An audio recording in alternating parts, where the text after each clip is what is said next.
Et oui, cette semaine, avec Étienne, on a reçu des billets pour aller voir Insoutenable, longue étreinte, pièce de Ivan Viripev, présentée au Prospero et mise en scène par Philippe Cyr. Oui, absolument. Première chose, en fait, qui a frappé, mon cher Étienne, on pense on n'a pas le choix de le nommer quand même. Je pense qu'on n'aura pas le choix de le dire parce qu'on a eu la même idée en même temps. Bien évidemment, c'est la présence sur scène de Marc Arcan, aussi connu sous le nom de Marc Beaupré pour les puristes. Et je dois dire, Julien, j'ai été déçu au final. Et j'attendais tout le long que Marc Arcan sorte des nunchakus. Ben oui. Et aucune démonstration de discipline martiale pour notre beau Marc. Et ça m'a laissé sur ma faim, honnêtement. C'est pas si bien que ça, il nous a quand même donné un petit moment de nudité partielle. Là, même pas, parce qu'il y avait une petite veste couleur peau par-dessus. Comme un petit peu. Moi, un Marc Arcan, même pas topless, un Marc Arcan, ça sert à quoi? Ben oui, effectivement. Pauvre Marc Beaupré. On était les deux en même temps, on a fait comme hey, c'est Marc Arcan! Peut-être même un peu trop fort. J'imagine qu'il y a quelques personnes derrière nous qui ont dû se retourner. Il venait au copain d'en bord quand je travaillais avec sa tique de série noire, puis tout le monde était comme c'est lui! J'ai l'impression que c'est quasiment pire que Daniel Radcliffe, qui n'est pas capable de sortir du rôle d'Harry Potter. Marc Arcan, c'est fini. C'est vraiment marquant. C'est un rôle qui va le suivre vraiment longtemps. C'est difficile de s'empêcher. Ben oui. Mais sinon, en fait, aussi, la deuxième chose qui m'a beaucoup marqué, Étienne, puis je pense qu'on est obligé de le nommer, ça se fait pas souvent au théâtre, mais là, 2 fois de suite, on a eu une scène tournante. Incroyable.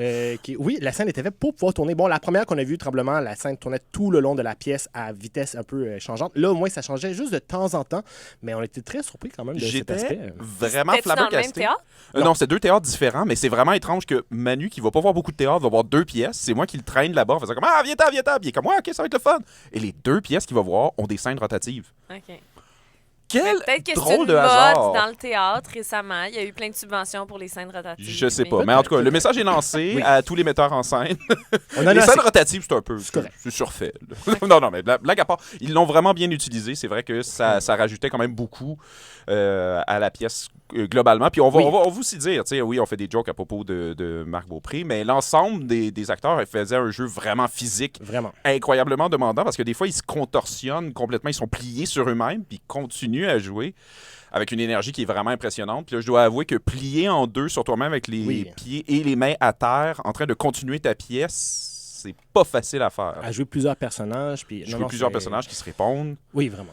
C'est impressionnant. Oui, cette partie-là, définitivement. On parle ici d'un récit qui tire vers le fantastique, selon ce qui est dit un peu par Philippe. Personnellement, j'en discutais un peu avec Étienne aussi après la pièce, quand on a été prendre un verre. Je dirais plus que ça tire vers l'ésotérisme. On était quand même d'accord sur cet aspect. Après ça, la question se pose, est-ce que la pièce va vraiment dans l'ésotérisme ou n'était-ce pas une forme de psychose où il faut se dire que c'est purement dans la tête des personnages ou est-ce que c'est pas simplement, en fait, on n'est pas en train d'assister à un gros trip de psilocybine où les personnages auraient simplement mal calculé leur microdosage, Étienne?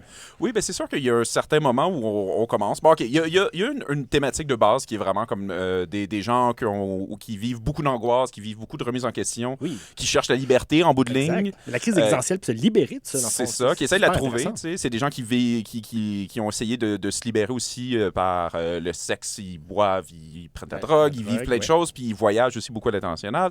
Mais il arrive à un point où ils se rendent compte que tout ça, en fait, toute la liberté que tu peux aller chercher doit revenir d'un mouvement qui vient de toi, à l'intérieur, de soi. Et c'est là qu'entre enceinte. Oh, beau lapsus. Ce qui est étonnant, parce qu'une des personnages est enceinte et vit un avortement, justement. Fait que beau lapsus, quand même. Beau lapsus vraiment étrange, mais donc, la pièce accouche d'une scène vraiment magnifique. Je me suis repris, là. Mais qui est vraiment particulier, où tu fais comme, OK, ouais, c'est une recherche de soi. Oh, là, il y a un dauphin extraterrestre qui entre en scène. T'es comme... Dans la tête des gens.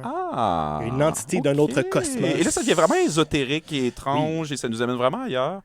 C'est là aussi où moi puis Manu, je pense qu'on a vu un petit moment, on s'est regardé du coin de l'œil. Comme... Qu'est-ce qui se passe ici? Et c'est drôle parce qu'ils font la voix du dauphin. Oui. Il y a un dauphin, il y a un serpent. C'est vraiment aussi. le fun. Oui, le serpent, le serpent noir, le serpent ensanglanté. C'est ça.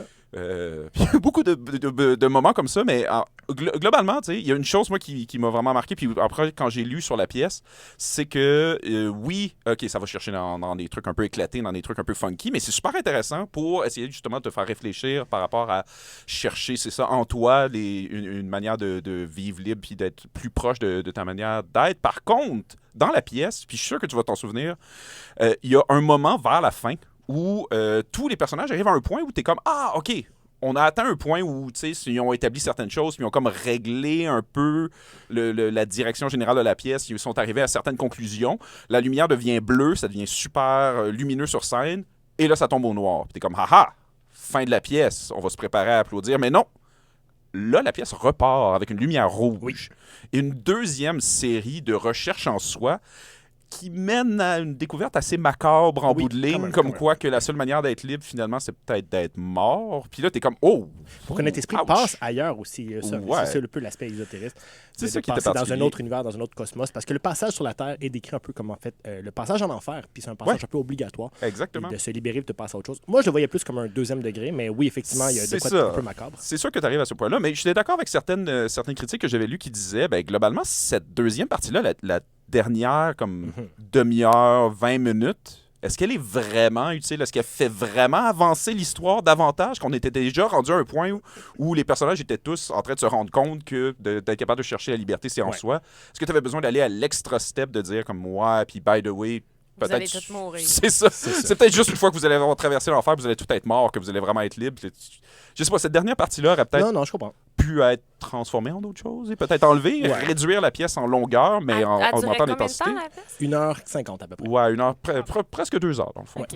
Exact. Donc, overall, une pièce super intéressante Mhm. avec un propos quand même d'actualité sur la remise en question de notre place sur la Terre, de crise existentielle, de sex, drug, without rock and roll. Il n'y en avait pas. Non. Une effectivement. pièce sans vraiment de scène à propos comique en soi, mais qui a fait beaucoup rire, par contre, avec beaucoup d'absurdité des choses. Oui, l'absurdité définitivement. des choses et comment les comédiens vivent leur expérience.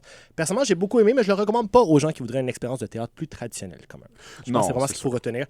Comme tu dis, surtout avec la fin qui devient un peu comme un peu intense. Ça Ouais, tombe, ben c'est sûr que puis c'est le côté ésotérique un peu qui vient comme nous déstabiliser, mais c'est l'idée aussi, Oui. tu sais. Puis je pense que c'est de ce que j'ai cru comprendre, j'ai pas vu beaucoup de pièces ou j'ai pas lu beaucoup de ces pièces, mais Veripaev a cette tendance-là aussi à aller chercher dans des trucs un peu plus éclatés justement pour de pas te donner une réponse prémâchée, puis de te laisser aussi vivre un peu cette expérience-là, puis le voir, puis essayer de comprendre comment tu peux Exact. le voir selon ta propre perspective en allant jusqu'à la mort des personnages qui deviennent en fusion sur scène. Oui. Littéralement, Mais tout c'est le ça qui monde est intéressant. ensemble dans une Tout le monde grosse devient une espèce de fusion de fusion cosmos. cosmique qui ressemble à des membres des personnages qui bougent comme si c'était des fleurs et des plantes. Mais c'était Et quand même beau. Moi, je le C'était donne. très, très beau. C'était funky, Ok. mais très beau. Ben, Fait que merci bonne beaucoup. mise en scène, mais scénario bizarre. Un petit peu.